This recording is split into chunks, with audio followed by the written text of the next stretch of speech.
Hi guys, good morning! So today is our 5th day na magkakasama ng morning. And it's Friday! Ayan, Friday na. So last trading day natin for gold. So ngayon I'm wearing a sports bra, Pilipinas. Kasi I'm low-key supporting my husband and he will be competing for World Games, which is one of the largest competition in the world then after Olympics. And I'm really proud, diba? Siyempre, na-qualify ang ating asawa doon. And he will be representing the Philippines for kickboxing. So, para sa tomorrow, let me just introduce to all of you, Tuldok! Ayan. So, sinurprise ako ng asawa ko ng Jack Russell Terrier. Kasi, para daw di ako malungkot pag umalis siya papuntang China. And bakit daw Tuldok ang pangalan niya? Kasi may tuldok siya dito sa kanyang tiyan, no? Diba? Cute. Ayan si Tuldok. So, 2-month-old pa lang siya. So, siya yung mga kasama ko dito sa condominium habang ang asawa ko ay lumalaban sa China. So, itong sports brand na to, seamless siya. Ayan. From Adonis binder siya. And, ayan, sa likod niya, ayan, nakasulat dyan, Hergy Bacyadan. Ayan, Hergy Bacyadan. And, ito, available to sa Shopee, tsaka sa TikTok Shop. Ayan. Pero, syempre, walang ganito. Kasi limited edition to. Kasi Hergy lang yung meron nito. And, meron nakasulat na Hergy Bacyadan sa likod. Ayan. Pero, pwede nyo ito orderin sa Adonis binder. Ayan. And update sa trade natin from yesterday. So, ang dami rin pumaldo kahapon. And grabe, umuulan ng mga profit. Ang dami nag-message sa akin. Ayan, so mga messages from yesterday yan, guys. Ayan. Thank you, Ma'am Lady. Kahit paano, ayan, natuto sa mga lectures nyo. Ayan, thank you. Maliit lang pero malaking bagay sa maliit na kapital. Sana makabawi na. Ayan, o, diba? Ito, dami rin profit. O, diba? Ayan. Naka 300 USD po ako ngayong araw dahil sa free signals niyo po. Maraming salamat po. Diba? Ito, medyo ang haba na message niya. 3 weeks sa signal mo, ma'am. Ito yung profit ko. Ayan, sa 3 weeks na pagbabato ko ng signal sa kanila, ayan, naka so far $1,507 siya. Diba? O, tapos, ito. Same bias, thanks. Another Confluence, God bless. O, diba? Naka $695. Ayan, nakasabay siya sa free signal. Nag-profit kahit maliit. Gusto ko makaipon ng pang-enroll sa klase. I'm really looking forward na makita kita sa campus. And ito, meron pa tayo dito. Naka 45 USD siya kagabi. Tapos nabawi din daw ngayong gabi. Siguro mali yung na ano niya. Naka-trade niya. Ayan. Siya lang daw ang di nag-profit today. But ito, thank you, Ma'am Lady. Today lang po nakasabay sa Signa. Looking forward makaipon pang I really want to go deeper pa po sa trading. Diba nakakatuwa? Profit for today, ayan, naka $213 naman siya. O, diba?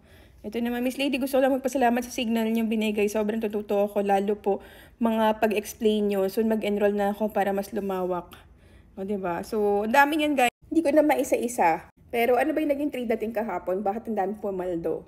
So, ayun, nagbata tayo ng buy signal kahapon. Ayan. And, ayan.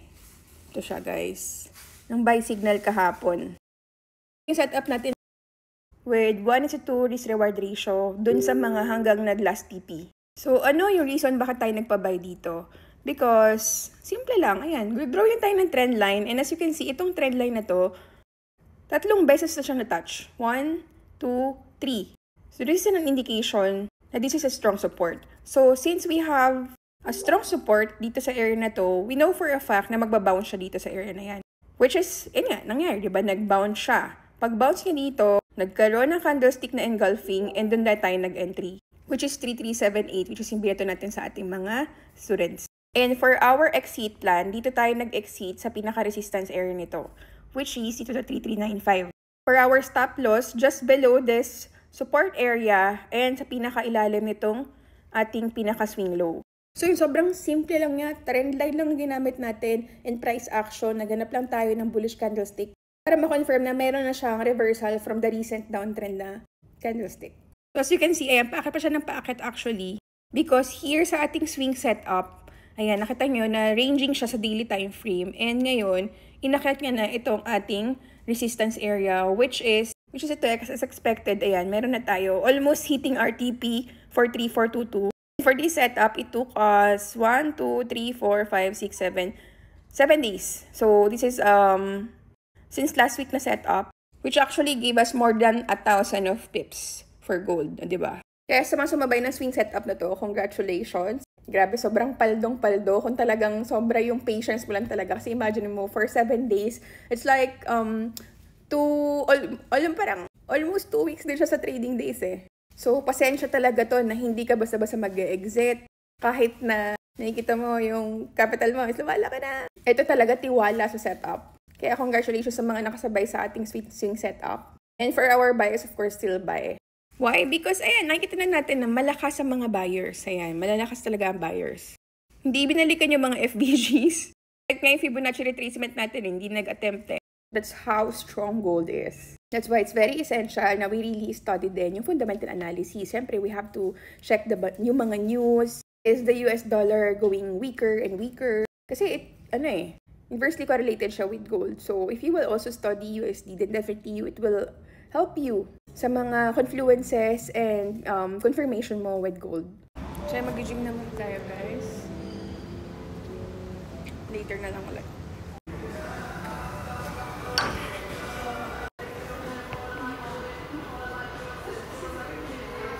So, ayan guys, dito na naman tayo sa ating meditation area. Kakatapos lang natin. And today, I just want to share how I manage my money. And honestly speaking, I'm not that good in managing money. I've struggled a lot.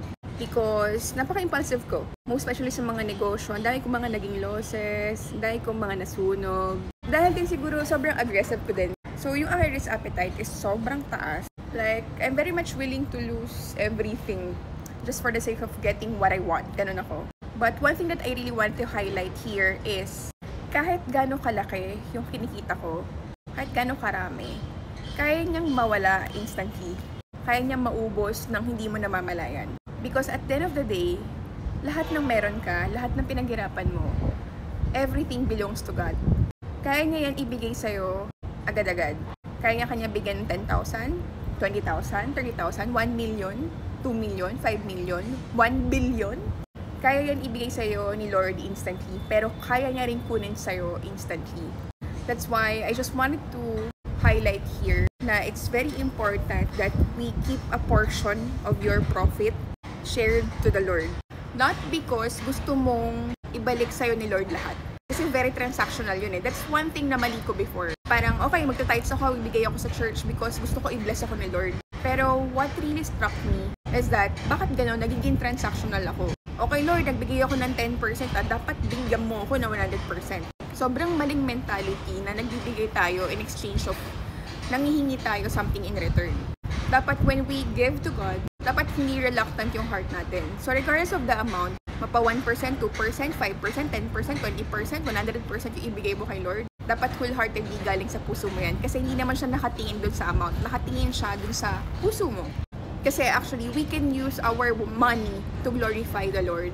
And I'm pretty sure, kapag nakikita ni Lord na cheerful giver ka, joyful giver ka, hindi malabo na i-multiply niya yung meron ka, yung darating sa'yo, at yung mga ibibigay niya pa sa'yo. Hindi niya lang ibibigay ng times 10, kaya niya pa ibigay ng times 20, times 100. Beyond pa dun sa hinihiling mo, kasi cheerful giver ka. Say for example, nag-profit ka from your trading. Kumita ka ng 20,000. Siyempre, para sa'yo, laking bagay na ng 20,000 pesos na yun, na parang, pambayad ko na ito ng bill, may mabibili na ito, mabibili ko na yung gusto ko, ganyan. So, parang yung utak mo, sobrang nag-greedy ka na parang nakafocus agad sa mga gusto mo.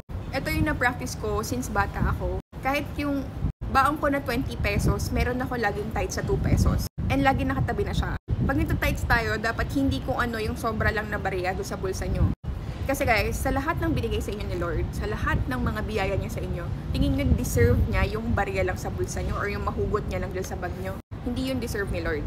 Ang deserve niya is from your profit, tinabi mo yun because you wanted to glorify Him. Bago ka gumastos sa lahat, bago mo itabi sa savings mo, bago ka bumili ng Bitcoin, bago ka bumili ng mga kung ano-anong mga gamit na gusto mo, or bago ka magbakasyon, itong portion na to, ilalaan ko to kay Lord kasi gusto ko siyang i-glorify.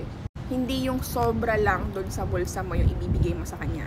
This is a test of your faith and it's not gonna be easy. I've struggled so much in this area, pero I tried my best to really give back kung ano yung deserve niya. Kaya I hope kung nagpo-profit kayo sa mga trading nyo, magtabi kayo ng portion and i-tithes nyo. And magugulat ka na lang, kayang-kayang i-multiply yan ni Lord. So ayun lang guys, have a great Friday everyone! And good luck sa mga trades nyo today.